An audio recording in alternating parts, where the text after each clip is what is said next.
Welcome to कड़क cricket. मैं हूं आपके साथ पंकज भार्गव। हर बार की तरह हमारे साथ मौजूद हैं राजीव मिश्रा, हमारे दमदार स्पोर्ट्स जर्नलिस्ट। आज बात बेहद कड़े मुकाबले की। जी हां, जबरदस्त प्रतिद्वंद्वी हैं। एक तरफ है आरसीबी, दूसरी तरफ है चेन्नई सुपर किंग्स। यानी मुकाबला महेंद्र सिंह धोनी और विराट कोहली के बीच। और दोनों ही टीमों की अगर हम बात करें, दोनों ने अपने अपने पहले मैच जीते हैं। और जीते कैसे हैं? चेज करते वक्त। यानी पहले बल्लेबाजी ओपोनेंट को कराई, गेंदबाजी की और फिर बल्लेबाजी की। चेज करते हुए दोनों ने शानदार। एक टीम यानी अगर हम सीएसके की बात करें तो वो अपने अनुभव के लिए जानी जाती है, जबरदस्त प्रदर्शन के लिए जानी जाती है। और अगर हम आरसीबी की बात करें तो अपनी आक्रामक बल्लेबाजी के लिए जानी जाती है। तो आइए आज बात किस बारे में करेंगे कि दोनों में से एज किसका, पलड़ा किसका भारी है। तो पहले ये बताइए राजीव, क्या लगता है आपको, दिलचस्प होने वाला ये मुकाबला? देखिए, बहुत ही इंटरेस्टिंग मुकाबला है। और क्योंकि दोनों ही टीमें अपना अपना पहला मैच इस सीज़न में जीत के आ रही हैं और चेन्नई की पिच को देखते हुए चेन्नई को ऑटोमेटिकली एक एडवांटेज रहता है, क्योंकि उनके पास वर्ल्ड क्लास स्पिनर हैं और वो अपने स्पिनर्स के दम पे सालों साल से जीतते आ रहे हैं। यानी 2008 से देखिए 2025 आ गया है, वो स्पिनर खिलाते हैं और अपने घर में बहुत कंफर्टेबल हैं। और वो कहते हैं ना, शेर की मान में घुस के हराना पड़ता है जब आप धोनी की टीम को हराने के जाएँ। और जैसा कि आपने इंट्रोड्यूस करते हुए क्या दिया कि विराट वर्सेस धोनी है, यानी कि ब्रांड दोनों ही है, कप्तान भले ही कोई भी हो। धोनी है ब्रांड, विराट कोहली ब्रांड है, कप्तान भले ही ऋतुराज हैं। और तो राजीव ये तय है, यानी पहले अगर टॉस जीते तो भी गेंदबाजी लोगे और टॉस हार गए तो गेंदबाजी तो मिलेगी मिलेगी। देखिए, जब आप टॉस जीतेंगे तो जो चेन्नई का जो विकेट है, मुझे लग रहा है वहाँ पर आप आइडियली क्या चाहते हैं कि आप अपने ओपोनेंट को रोक दें वहाँ पे। और क्योंकि वहाँ की विकेट इतनी स्लगिश है ना, वहाँ पे बड़े शॉट्स आप खेल नहीं सकते हैं। जो हाल आपने ओपनिंग मैच में याद होगा पंकज भाई, हमने आपने शो भी किया था कि एक ऐसा ट्रैक था जहाँ पे बॉलर्स को सूट कर रहा था थोड़ा, और इसीलिए रन नहीं बने वहाँ। और एक रन चेज अच्छा, विराट ने अच्छा रन चेज किया।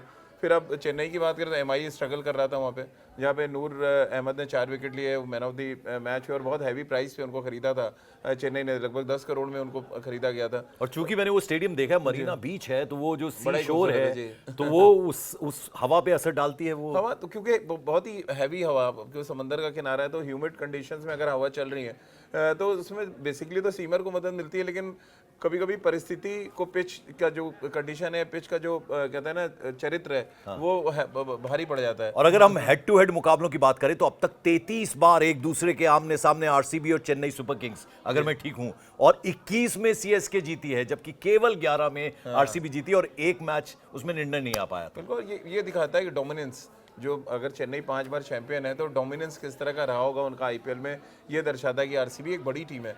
अगर आप आईपीएल हिस्ट्री में देखें तो तमाम बड़े बड़े दिग्गज रहे हैं वहाँ पर, और उसके बाद भी अगर विनिंग रेशियो इतना ज़्यादा है चेन्नई का, तो ये दिखाता है चेन्नई अपने घर में खास तौर से और आईपीएल में किस तरह से डोमिनेट करता है। और इस मुकाबले में भी मुझे जो एज लग रहा है ना पंकज भाई, इनिशियली बात कर लेते हैं, वो लग रहा है कि चेन्नई को थोड़ा सा एज इसलिए है कि एक तो महेंद्र सिंह धोनी का दिमाग उनके पास है, अभी भी जो चल रहा है बहुत तेजी। मैं इसी से मिलता जुलता सवाल पूछूंगा। देखिए, कप्तान है ऋतुराज गायकवाड़ और रजत पाटीदार, लेकिन असली कप्तान कौन है? विराट कोहली और महेंद्र सिंह धोनी। एग्री करेंगे आप? देखिए, धोनी ने तो साफ कर दिया, इंटरव्यू दिया उन्होंने अभी ब्रॉडकास्टर को, उन्होंने कह दिया कि नहीं, मेरा कोई लेना देना नहीं। बट एक्चुअली वो कहते हैं ना, दिखाने के दांत और है, खाने के और है। जब टीम फंसती है या कुछ ऐसी सर्कमस्टेंसेस आते हैं जहाँ पे आपको फैसला लेना है, देन कप्तान सीधे महेंद्र सिंह धोनी की तरफ देखता है। और धोनी अपना, उनका कुछ कोडवर्ड है, कुछ इशारे हैं, वो पंकज भाई बहुत ध्यान से अगर आप मैच देखेंगे ना, आपको पता चल जाएगा कोई इशारा किसकी तरफ कर रहे हैं और क्यों कर रहे हैं। उनका हाथ अगर आप देखिए इधर जाएगा तो फील्ड ऑटोमेटिक वो सेट होती रहती है, और वो इशारा ऋतुराज गायकवाड़ बहुत अच्छे से समझते हैं। तो अब चूंकि सीएसके की बात हो रही है, आपने एज भी दे दिया, सीएसके को पहले ही दे दिया आपने एज,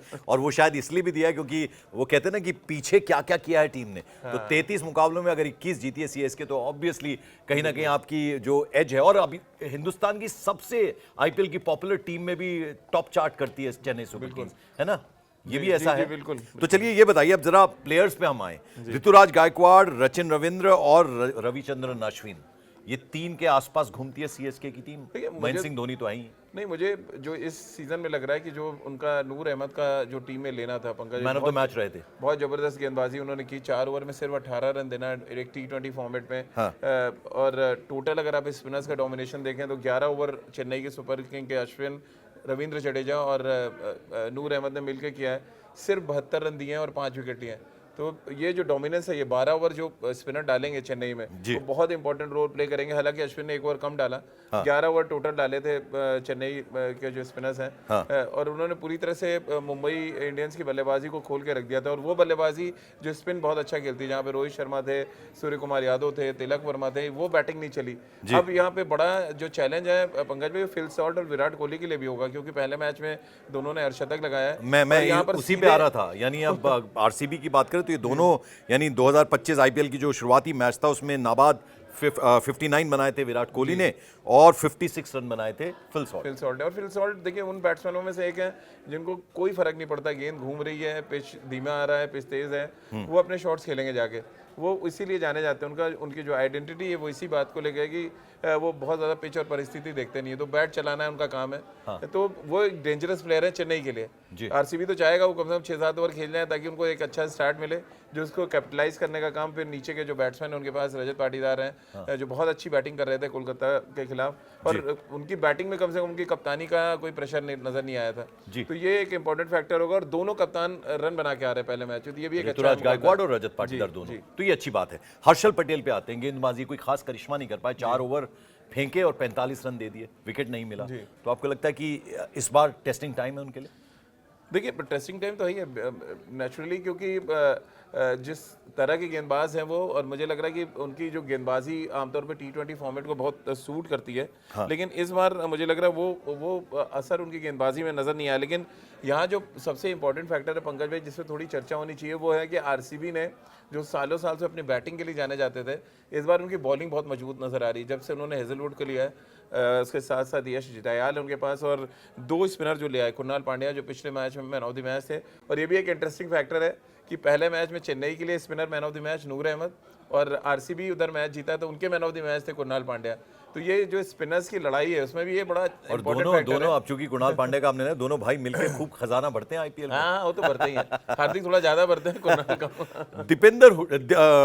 दीपक हुड्डा जी, ये निराश किया अभी तक इन्होंने, मुझे लगता है। तो आपको लगता है कि now it's high time for him कि थोड़ा परफॉर्म करें वो? देखिए बहुत ज़रूरी है, क्योंकि पिछला सीज़न भी बहुत ख़राब गया था दीपक हुड्डा के लिए, और इस सीज़न चेन्नई ने उनको लिया है इस उम्मीद के साथ कि वो मिडिल ऑर्डर में थोड़ा सा जो प्रेशर है, क्योंकि धोनी बहुत नीचे बैटिंग करते हैं, फिर शिवम दुबे जो ऑफ कलर थे पहले मैच में, मिडिल ऑर्डर खेलते हैं। तो इस वजह से दीपक हुड्डा को एक तरह से फ्लूटर की तरफ से चेन्नई इस्तेमाल करना चाहता है। कभी उनको ऊपर खिलाएगा, कभी वो नीचे ले जाएगा, लेकिन वो डिपेंड करता है कि आपका फॉर्म कैसा है। जैसे कि ओपन करा दिया था राहुल त्रिपाठी से ऋतुराज गायकवाड़ ने, वो चले नहीं पहले मैच में, और अपने आप को सेक्रीफाइस किया उन्होंने, क्योंकि खुद वो ओपनिंग बैट्समैन है, लेकिन वो अपने आप को नंबर 3 पे ले आए और राहुल त्रिपाठी से उन्होंने ओपन कराया। तो ये छोटी छोटी जो चीज़ें होती है वो टीम को आपको एकजुट करती है, मजबूत करती है। एक खिलाड़ी की हम बात करें तो जडेजा की बात कर लें, सैम करन की बात कर लें, दोनों ऑलराउंडर हैं, बेहतरीन ऑलराउंडर हैं। ऑलराउंडर्स की तो फौज है पूरी चेन्नई के पास अगर आप देखें, और सैम करन उन खिलाड़ियों में से एक है। आपको लगता है आईपीएल फॉर्मेट ये सीएसके थोड़ा इंटेलिजेंस वाला काम करता है कि ऑलराउंडर ज्यादा खिलाता है,